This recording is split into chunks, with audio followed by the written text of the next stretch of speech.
Hanya sehari setelah Indonesia dan Amerika Serikat menandatangani perjanjian perdagangan Toward a New Golden Age for the United States-Indonesia Alliance, Mahkamah Agung atau MA Amerika Serikat membatalkan kebijakan tarif resiprokal Presiden Amerika Serikat Donald Trump pada 20 Februari 2026. MA Amerika Serikat menilai Trump tidak memiliki wewenang hukum memberikan kebijakan itu dengan menggunakan Undang-Undang Kekuasaan Ekonomi Darurat Internasional tahun 1977. Namun Trump tidak tinggal diam pada putusan ini dan balik melawan. Bagaimana siasat Trump dan bagaimana pula respon Republik Indonesia serta negara lainnya? Mahkamah Agung Amerika Serikat memutuskan dengan suara 6-3 bahwa Trump melampaui kewenangannya ketika memberlakukan tarif global melalui Undang-Undang Kekuasaan Ekonomi Darurat Internasional. Hakim menyatakan undang-undang tersebut tidak memberikan kewenangan kepada Presiden untuk memberlakukan tarif, melainkan merupakan kewenangan Kongres Amerika Serikat secara eksklusif. Dengan demikian, tarif yang diterapkan sebelumnya dinyatakan tidak sah secara hukum. Gedung Putih pun menyatakan bea masuk tambahan berdasarkan Undang-Undang Kekuasaan Ekonomi Darurat Internasional tahun 1977 tidak lagi berlaku dan tidak akan dipungut. Namun Trump tak tinggal diam, ia memiliki alternatif lain serta akan melanjutkan perang dagang global.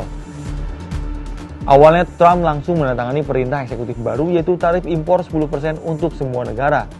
Berlaku selama 150 hari berdasarkan pasal 122 Undang-Undang Perdagangan 1974. Bahkan yang terbaru, Donald Trump pada Sabtu mengatakan bahwa dia akan menaikkan tarif global barunya untuk impor dari semua negara dari 10% yang diumumkan sehari sebelumnya menjadi 15%, menyusul putusan Mahkamah Agung yang membatalkan kebijakan ekonominya. Trump mengumumkan perubahan mendadak itu di media sosial dan menambahkan bahwa dalam beberapa bulan ke depan, pemerintahnya akan mempertimbangkan untuk memperkenalkan tarif lain yang diizinkan secara hukum. Selain itu, Trump juga masih memberlakukan tarif tambahan untuk mobil, baja, aluminium, dan kayu berdasarkan pasal 232 Undang-Undang Perluasan Perdagangan tahun 1962. Tarif itu bergantung pada investigasi Departemen Perdagangan Amerika Serikat yang menyimpulkan bahwa impor produk-produk tersebut menimbulkan risiko keamanan nasional. Terkait pembatalan tarif oleh Mahkamah Agung, sejumlah gubernur dari Partai Demokrat, termasuk J.B. Pritzker di Illinois dan Gavin Newsom di California, menuntut pengembalian dana. J.B. Pritzker meminta hampir 9 miliar dolar Amerika Serikat untuk keluarga-keluarga atau sekitar 1.700 dolar Amerika Serikat untuk setiap rumah tangga di Illinois karena pajak Trump telah menghancurkan para petani, membuat marah sekutu dan melambungkan harga bahan makanan. Senada dengan Gubernur California, Gavin Newsom juga menuntut Trump membayar konsekuensinya. Tidak hanya berdampak di dalam negeri Amerika Serikat, banyak negara terdampak akan kebijakan tarif yang Trump tetapkan sementara ini.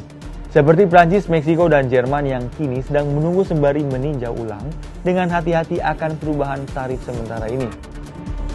Lantas bagaimana respon pemerintah Indonesia? Apalagi Indonesia dan Amerika Serikat baru menandatangani perjanjian perdagangan Toward a New Golden Age for the United States-Indonesia Alliance di Washington DC.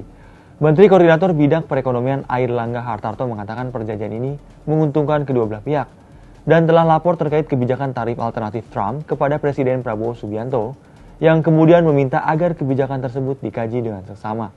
Nah, bagi Indonesia, karena perjanjian ini masih berlaku akan efektif 60 hari, kita punya waktu. Kami sudah berkoordinasi dengan USTR dan mereka mengatakan akan ada keputusan kabinet mereka terhadap mereka yang sudah menandatangani perjanjian.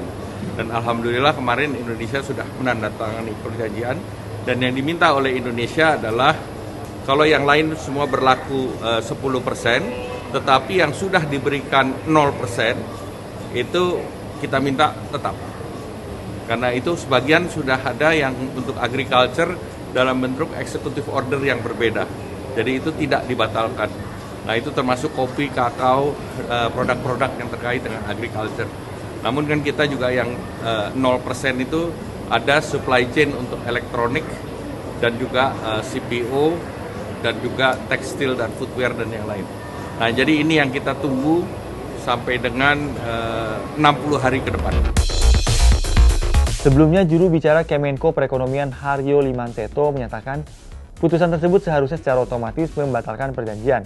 Namun pemerintah terus memonitor situasi dan termasuk proses hukum dalam negeri Amerika Serikat pada Sabtu 21 Februari 2026.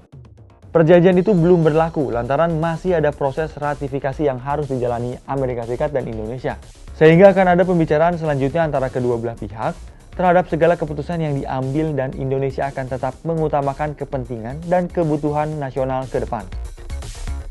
Sementara itu, Presiden Prancis Emmanuel Macron mengatakan pada Sabtu seperti dilansir Anadolu bahwa putusan tersebut menunjukkan bahwa penting bagi demokrasi untuk memiliki penyeimbang kekuasaan dan supremasi hukum.